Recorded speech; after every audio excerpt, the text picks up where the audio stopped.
On his mind now is 2 in a row. And I think that's the only question mark when you look at Brian Leclair, is what's going on mentally, because physically he's about as solid as anyone on tour.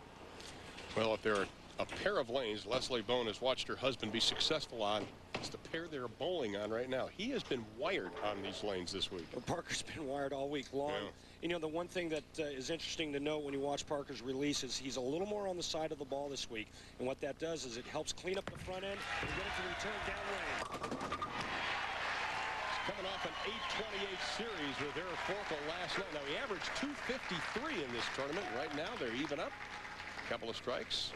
We asked Parker last night if he thought Earl Anthony's record of 41 wins is attainable. And he said, well, you know, I'm still in pretty good shape, Rand. 4 or 5 3-win seasons, and I can get there. And I believe if anybody can, he can. Yes, he can. Very consistent. Earned over $2 million in his career. Yeah, come on, 7. That ball definitely labored going down the lane.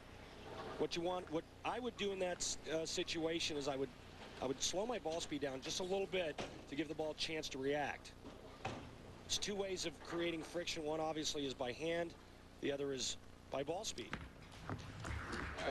Parker using the spare ball with his picture on it. That's good. Hey, could you imagine what the 7-pin feels like when he sees Parker Bohn's face coming at him? Smack him upside the head. Yeah. Here's Brian Leclair out of Athens, New York. Now, Brian, of course, and Parker Bohn III, they have been great friends going back to the 80s, 90s. I think they were roommates, as a matter of fact, back then. Great friends dating back to the 80s. Brian Leclair's been on tour for 14 years. And he gives his buddy a little gift there. Yeah, well, yeah, a spare here. It's all even. Well, let's take a look at some of the other scores you'll see in the bottom of your screen at the Battle of Little Creek. Pick out your favorite player. Of course, you can get all the final scores on PBA.com. And we've seen some great matches throughout the week, Ron. Maybe they should have named this the War by the Shore. I like that. Not too far from the Chesapeake Bay. Picks up the 10-pin, and they remain even after 3 frames.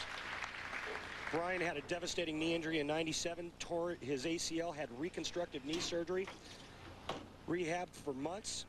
Actually came back a lot earlier than the doctors projected. But his big key is when he's going from start to finish is a slow first step and try to get the ball moving. He's got late timing similar to what we saw in Doug Kent a couple of weeks ago.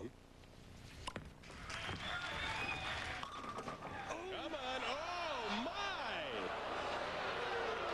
Leaning Tower of Little Creek. And what a terrible break. My. We get a replay of this. You're going to see the bowling ball go right by the 9-pin. Did a Dean Martin impression there, didn't he? Watch this now. It's going to go right by it. Come on. Come on. And we talk about track flare potential. The balls today are so strong. Create so much friction. Bad break for Brian Leclair coming up here in the 4th frame. Right now, Parker Bohn III is our leader, but just by a single pin. Points race, he is number 3, and joining us in the booth for the next couple of minutes, Jason Couch. Great year, but I know at times when you finished second, it became very frustrating for you. Were you frustrated this year, or do you felt like you had a great year? You know, I had a really good year, and unfortunately, I started out on fire 6 of the first 9 shows. When you don't make a few shows in a row, you sit there and go, wow, am I bowling bad? But you have to realize you're bowling the best in the world every week. Anybody can step up and beat the next guy. It's a great year. Let's get back to the bowling now. Semifinal number 2. Parker Bohn III, Brian Leclair. Jason's going to be giving us his thoughts throughout the match. Well, I think the obvious question, though, for you, Jason, do you think Parker Bohn will be Player of the Year this year? Well, I'd have to say he has a leg up on everyone with leading the average, the points, the earnings. You know, he's had a phenomenal year. And the pesky 7. And Jason, watching Parker's ball reaction, it looks to me like it's laboring a little bit down the lane. It's not reacting quite as hard as what I saw, especially last night. Right. You know, knowing Parker for as long as I have, I'll expect Parker to actually not really slow the ball speed down as much, but he'll probably try and get his hand a little more behind the ball since he's been so much on the side this week. And getting underneath it makes the ball pick up sooner, makes it roll sooner. So that ought to take care of the issue of the ball pushing too long down the lane. Absolutely. And, you know, being the veteran that Parker is and as many titles as he's won, he's going to make that move. I'm sure it'll be this frame. Both players opened up with a couple of strikes, followed up with a couple of spares, and we are even. Parker bowling in the 5th.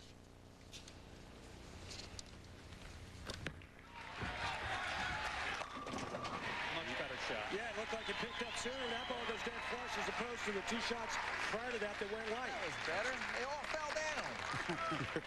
That's the object. Just a great body position at the foul line. You know, Parker came out on tour somewhat, Jason, 18 years ago. Right. He was 150 pounds then. He's still 150 pounds now. He's kept himself in great shape. God blessed him with just the best knee bend I've ever seen in the game. Arm swing, he's just absolute textbook. Well, that has to make Brian Leclair feel good because he had the weak 10 in the third, the solid 9 in the fourth. I think he was probably thinking maybe snake bit at that point. Yeah, I mean, it's still all even right now. With a strike here, Brian can take a 10-pin lead. But I think the big thing with Brian Leclair is what happened last night against Walter Ray Williams Jr. in their match. You know, Brian has 2 second-place finishes on tour, and both of them were against Walter Ray in back-to-back weeks, where Walter actually struck out in the 10th frame to win both times. He got the Walter Ray monkey off his back. There's no question. You know, he's got some demons he's got to battle with mentally, and by beating Walter last night was a huge, huge advancement in his game. Yeah, and that's what we've been talking about is, you know, the big question mark with Brian Leclair is not his physical game, it's his mental game. You know, we talked, Jason, a lot about just getting started onto your stroke. Look at Brian Leclair. He has such a great wrist bend to start things out. A lot of players we've seen a little weaker wrist bend, but he almost cups the ball before he takes off. You know, Brian actually sticks his thumb first, which is very rare in bowling whatsoever. A la Dave Husted. Same with Dave Husted, and I think that's where he generates his power. Well, this afternoon, exclusive first-round coverage of the NCAA Women's College Basketball Tournament continues at 2 o'clock Eastern on ESPN2. Number 1, Duke Blue Devils taking on the Lady Horned Frogs of TCU. That'll get underway at 2 o'clock Eastern time. And here's Parker, number 1 this week in strike percentage.